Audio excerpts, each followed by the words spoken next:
오늘 우리에게 주시는 말씀은 호세아 2장 1절로 23절이고요.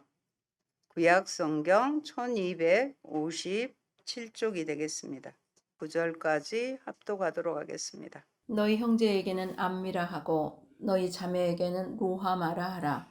너희 어머니와 논쟁하고 논쟁하라. 그는 내 아내가 아니요 나는 그의 남편이 아니라. 그가 그의 얼굴에서 음란을 제하게 하고 그 유방 사이에서 음행을 제하게 하라. 그렇지 아니하면 내가 그를 발거벗겨서 그 나던 날과 같게 할 것이요 그로 광야같이 되게 하며 마른 땅같이 되게 하여 목말라 죽게 할 것이며 내가 그의 자녀를 긍휼히 여기지 아니하리니 이는 그들이 음란한 자식들임이니라. 그들의 어머니는 음행하였고 그들을 임신했던 자는 부끄러운 일을 행하였나니 이는 그가 이르기를 나는 나를 사랑하는 자들을 따르리니 그들이 내 떡과 내 물과 내 양털과 내 삶과 내 기름과 내 술들을 내게 준다 하였습니다. 그러므로 내가 가시로 그 길을 막으며 담을 쌓아 그로 그 길을 찾지 못하게 하리니 그가 그 사랑하는 자를 따라갈지라도 미치지 못하며 그들을 찾을지라도 만나지 못할 것이라. 그제야 그가 이르기를 내가 본 남편에게로 돌아가리니 그때의 내 형편이 지금보다 나았음이라 하리라. 곡식과 새 포도주와 기름은 내가 그에게 준 것이요 그들이 바알을 위하여 쓴 은과 금도 내가 그에게 더하여 준 것이거늘 그가 알지 못하도다. 그러므로 내가 내 곡식을 그것이 익을 계절에 도로 찾으며 내가 내 새 포도주를 그것이 맛들 시기에 도로 찾으며 또 그들의 벌거벗은 몸을 가릴 내 양털과 내 삶을 빼앗으리라. 아멘. God is good all the time. 하나님은 언제나 선하십니다. 오늘 우리에게 주시는 말씀은 호세아서 2장 1절로 23절입니다. 내가 너와 결혼하겠다. 내가 누굴까요? 하나님이 나와 결혼하겠다는 말씀입니다. 너무 아픈 사랑은 사랑이 아니었음을 김광석 씨의 노래를 아신가요? 어느 하루 비라도 추억처럼 흩날리는 거리에서 쓸쓸한 사람 되어 고개 숙이면 그대의 목소리 너무 아픈 사랑은 사랑이 아니었음을 어느 하루 바람이 젖은 어깨 스치며 지나가고 내 지친 시간들이 창에 어리면 그대 미워져 너무 아픈 사랑은 사랑이 아니었음을 너무 아픈 사랑은 사랑이 아니었음을 이제 우리 다시는 사람으로 세상에 오지 말기 그립단 말들도 묻어버리기 못다한 사랑 너무 아픈 사랑은 사랑이 아니었음 너무 아픈 사랑은 사랑이 아니었음을 한국인들의 인생과 감성을 감미롭게 표현한 김광석 가수는 31살로 생을 마감합니다. 그런데 김필이라는 가수가 리메이크해서 부른 노래는 더 슬펐습니다. 너무 아픈 사랑은 사랑이 아니라고 합니다. 그런데 호세아서에서는 너무 아픈 정도가 아닌 아들을 십자가에 내어주시고 자격 없는 창기처럼 더러워진 나에게 결혼하겠다는 하나님의 사랑이 절절합니다. 예언자 호세아가 활동할 시기는 이스라엘이 남유다와 북이스라엘로 나눈 지 200년이 훨씬 지난 때입니다. 이때가 주전 8세기인데 당시 정치가 안정되어 있었고 경제적으로 풍요로웠고 나라 전체가 번영을 누리고 있었던 터라 사회의 도덕적 부패는 극심해져 갔으며 영적으로는 우상을 숨기며 하나님을 점점 애면하고 있던 시기입니다. 호세아서는 크게 두 부분으로 나뉘어집니다. 1장에서 3장은 호세아와 음란한 여인 고멜과의 결혼 생활에 빗대어 메시지를 전하며 나머지는 북이스라엘과 남유다의 죄와 심판의 메시지를 다룹니다. 구원이라는 이름을 가진 호세아는 호세아 이름의 뜻이 구원이에요. 의도적으로 과거 이집트에서의 구원의 이미지 속에서 미래에 오실 메시아 시대의 도래를 애언합니다. 하나님은 과거 이집트에서 이스라엘을 구원한 것처럼 미래의 이들을 포로 생활에서 구원할 것입니다. 호세아는 그들의 죄를 통렬하게 비판하며 심판을 알리고 회개를 촉구합니다. 마지막 장에서 하나님은 치유와 관계의 회복과 구원을 약속합니다. 이것이 하나님의 헌신적, 오래 참으신 사랑의 진수입니다. 너무 아픈 사랑입니다. 그분은 우리 모두에게도 하나님께 돌아오라고 초대하고 계십니다. 1장에서 하나님은 호세아에게 음란한 여인과 결혼하여 음란한 자식들을 낳으라고 하십니다. 그 이유는 이 나라가 주를 버리고 떠나서 음란하게 살고 있었기 때문입니까? 왜 저입니까? 결혼이 장난입니까? 라고 항변할 수도 있는데 호세아는 가서 디블라임의 딸 고멜과 결혼하였습니다. 초다들을 낳으니 이름을 이스르엘이라고 하시며 에우의 집을 심판하시겠다고 하십니다. 아합의 집이 이스라엘에서 살육한 죄를 물어서 이스라엘의 왕조를 없애겠다는 것입니다. 두 번째 딸을 낳자 루하마라고 합니다. 다시는 이스라엘 족속을 불쌍히 여기지도 않고 용서하지도 않겠다는 것입니다. 셋째 아들을 낳으니 이름을 로암미라고 하셨습니다. 너희가 나의 백성이 아니며 나도 너희의 하나님이 아니라는 것입니다.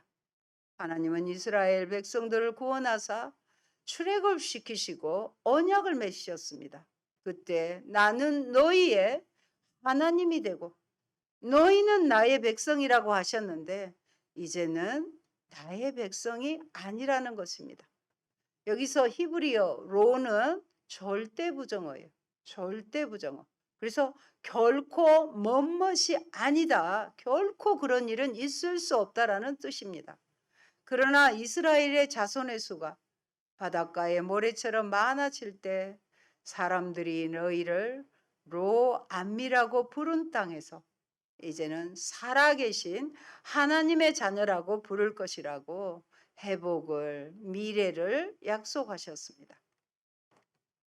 호세아 2장에서는 그러한 결혼 관계를 통해서 하나님과 이스라엘의 관계를 설명하고 있습니다. 2장 1절을 보시면 하나님께서는 이스라엘 자손의 형제를 암미, 즉 나의 백성이라고 부르시고 그 자매들을 루하마, 불쌍히 여기다라고 부르시는 것입니다. 암미와 루하마는 로암미와 루하마의 로가 빠진 단어입니다. 그래서 암미는 나의 백성이 되고요. 루하마는 긍휼을 여기시다는 의미를 가지고 있습니다. 하나님께서 이스라엘을 다시 자신의 백성으로 긍휼히 여기시겠다는 것입니다. 분명 이스라엘 백성들은 현재 하나님을 떠나 바알 숭배에 빠져 있는 상태입니다. 그럼에도 불구하고 하나님은 그들에게 회복의 약속을 주고 있습니다. 다시 말하자면 이스라엘의 회복은 미래에 있지만 회복에 대한 하나님의 약속은 현재에 주어진다는 것입니다. 여러분, 사람은 현재 자기 자신의 상황과 형편이 좋지 않으면 앞날을 내다보며 소망을 가지기가 참 힘듭니다. 이것이 인간의 한계입니다. 그런데 하나님은 그렇지 않습니다. 비록 우리의 모습 역시 로암미와 루아마이지만 하나님께서는 말씀을 통해 이미 우리를 암미와 루아마로 불러주셨습니다. 신약성경 살펴봅니다. 로마서 5장 8절의 말씀입니다. 같이요.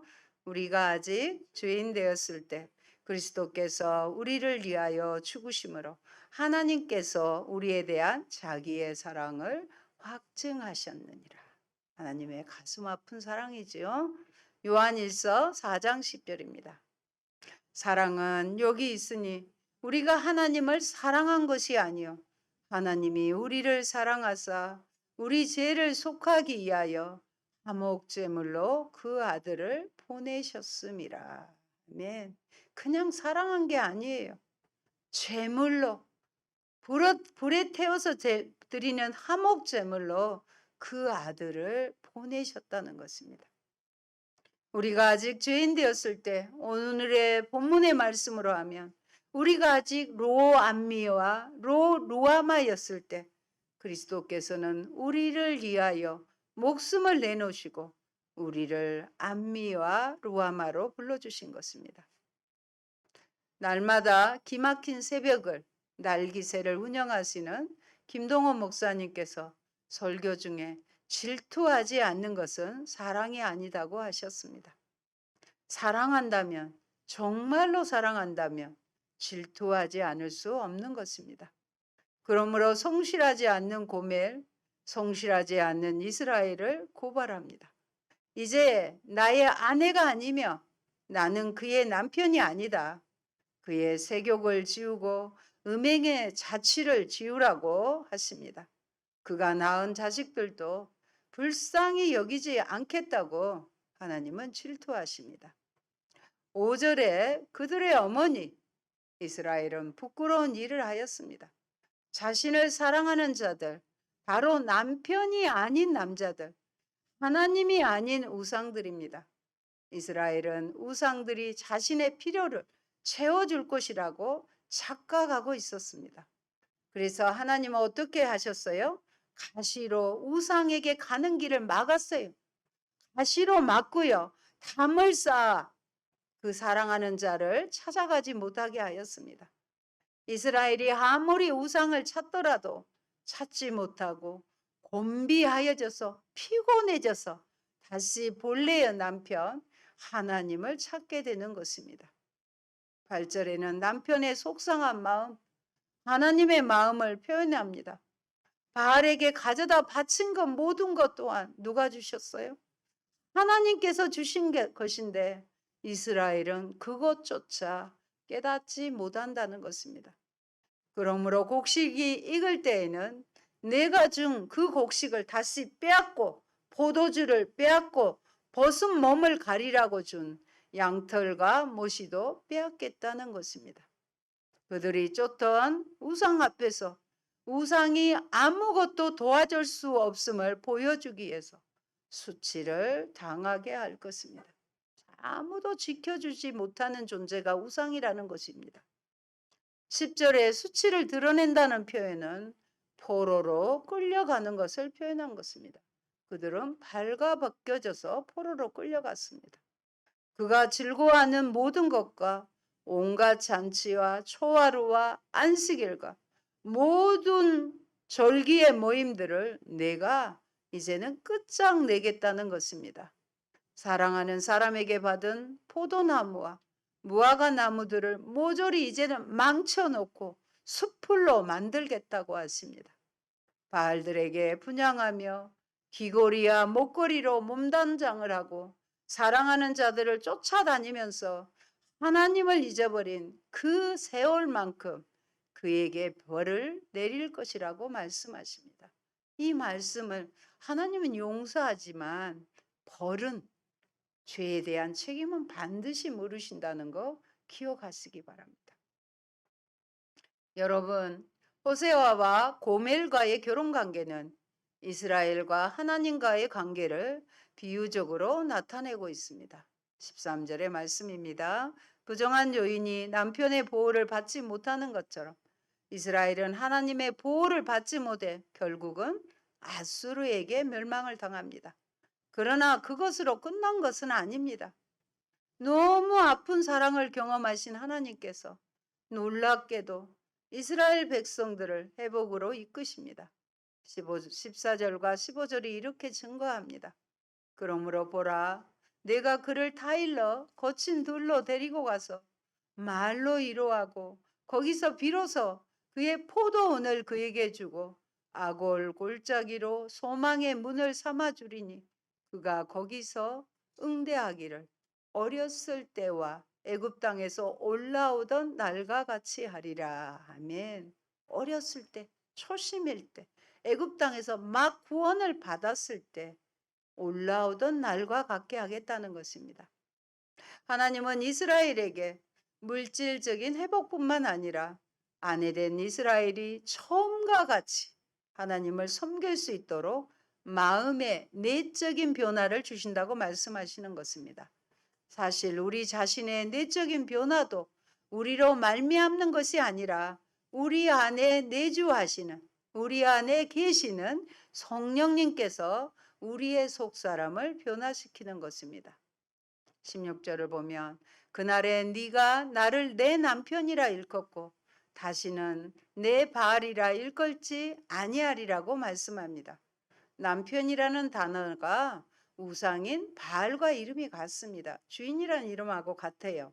그래서 다시는 이렇게 부르지 않는다는 것입니다. 18절입니다. 이스라엘 백성들의 남편 되신 하나님께서 그들과 언약을 맺으며 그들에게 다가오는 모든 위험에서 보호해 주신다고 약속하십니다. 남편은 당연히 아내를 지키고 보호하셔야 되는 것입니다. 하나님의 백성들이 기댈 곳은 오직 하나님이십니다. 19절의 말씀을 새 번역으로 살펴보겠습니다. 그때 내가 너를 영원히 아내로 맞아들이고 너에게 정의와 공평으로 대하고 너에게 변함없는 사랑과 긍휼을 보여주고 너를 아내로 삼겠다. 20절입니다. 내가 너에게 성실한 마음으로 너와 결혼하겠다. 그러면 너는 나 주를 바로 알 것이다 라고 말씀하고 계십니다. 진실함으로 내게 장가 들리니 네가 여호와를 알리라고 하십니다. 영원히 장가든다고 하십니다. 다시는 버리지 않고 남편으로 보호의 책임을 다하겠다는 것입니다. 제 주변에도 이런 사랑을 하는 이들이 있습니다.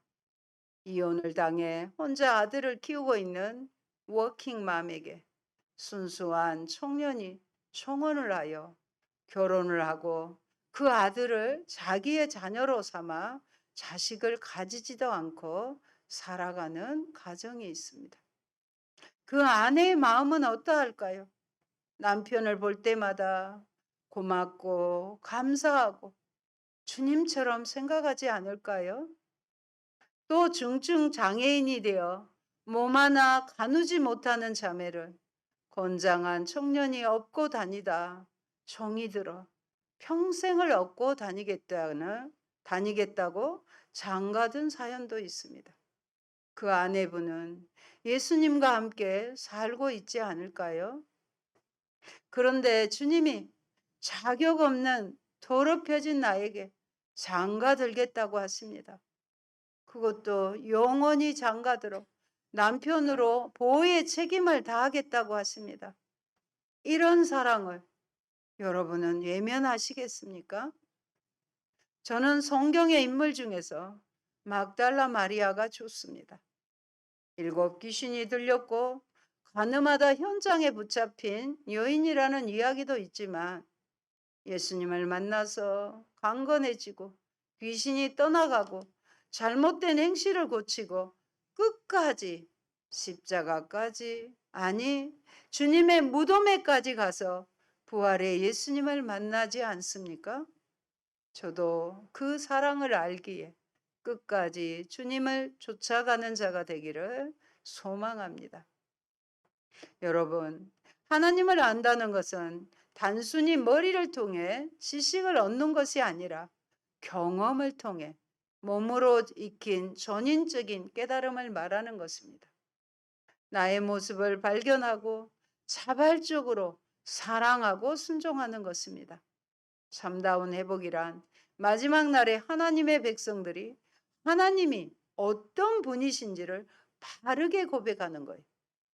자기가 아는 그 하나님이 아니라 바르게 성경에 계시해 준 하나님을 바르게 고백하는 것입니다. 하나님께서 우리를 암미와 루아마로 불러주실 때 우리 역시 주는 내 하나님이십니다. 주님은 내 하나님이시라는 응답을 해야 할 것입니다. 마지막 23절을 새 번역에서는 이렇게 말하고 있습니다. 그때 내가 이스라엘을 이 땅에 심어서 나의 백성으로 키우고 루아마를 사랑하여 루아마가 되게 할 것이다. 암미에게 이제는 너는 암미다, 내 백성이다 하고 내가 말하면 그가 나에게 주님은 나의 하나님이십니다. 나의 하나님이십니다 하고 대답할 것입니다. 사랑하는 여러분, 내가 한 행동을 하나님이 용서하시기를 원하면서 남이 한 행동을 용서하지 않아서는 안 됩니다. 우리가 하나님 앞에 누군지 아십니까? 자식 죽인 원수입니다. 아들을 발가 벗겨 놓고 침 뱉으며 채찍에 때리며 나무에 달아 죽인 원수입니다. 그것도 가장 잔인한 방법으로 하나밖에 없는 아들을 죽인 원수입니다. 우리가 하나님에게 누군지 아십니까? 나의 사랑을 눈앞에서 배신한 가늠한 아내와 같은 원수입니다.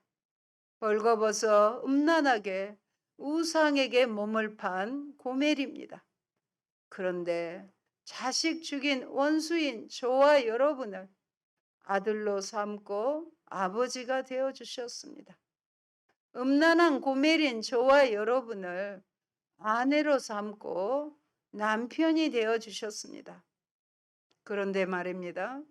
오늘 여기에서 사용된 결혼의 의미는 오히려 유대인들이 13살 때쯤에 하는 정혼, 곧 약혼의 의미입니다. 음란한 아내로 인해 결혼 생활이 파탄이 나버렸는데도 받아주는 것을 넘어 어린 시절 순수한 모습으로 우리를 여기시며 다시 약혼 때의 사랑으로 시작하겠다는 말입니다. 신부는 이제 음란한 창기가 되어버렸습니다. 아름다운 신부의 모습이라곤 찾아볼 수 없는 상태입니다. 그런데 우리 신랑 되신 주님은 이런 우리를 13살짜리, 우리 태웅이 나이겠죠? 소녀처럼 순수하게 여기시겠다는 것입니다. 너무 가분하고 아픈 사랑이지 않습니까? 하나님과 그분의 백성은 신랑과 신부의 결혼 관계입니다. 그것이 성립되려면 쌍방 선언이 있어야 합니다. 하나님께서는 너는 나의 백성이라고 말씀하십니다. 그리고 우리는 그분께 주는 나의 하나님이십니다라고 응답해야 합니다. 이런 면에서 신앙생활은 하나님께 대한 고백이라 할 수 있습니다.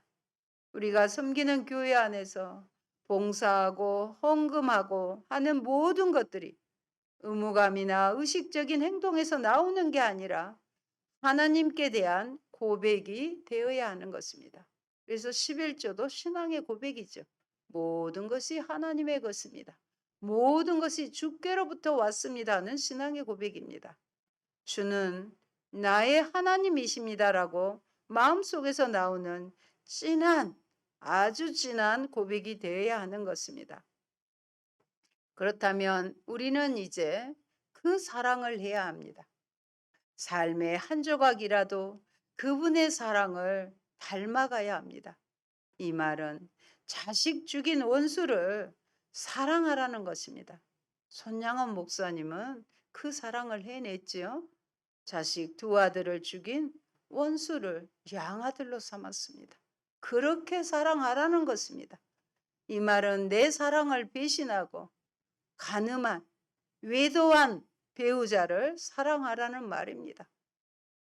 사랑하는 성도 여러분, 우리도 그렇게 사랑하게 되길 소망합니다.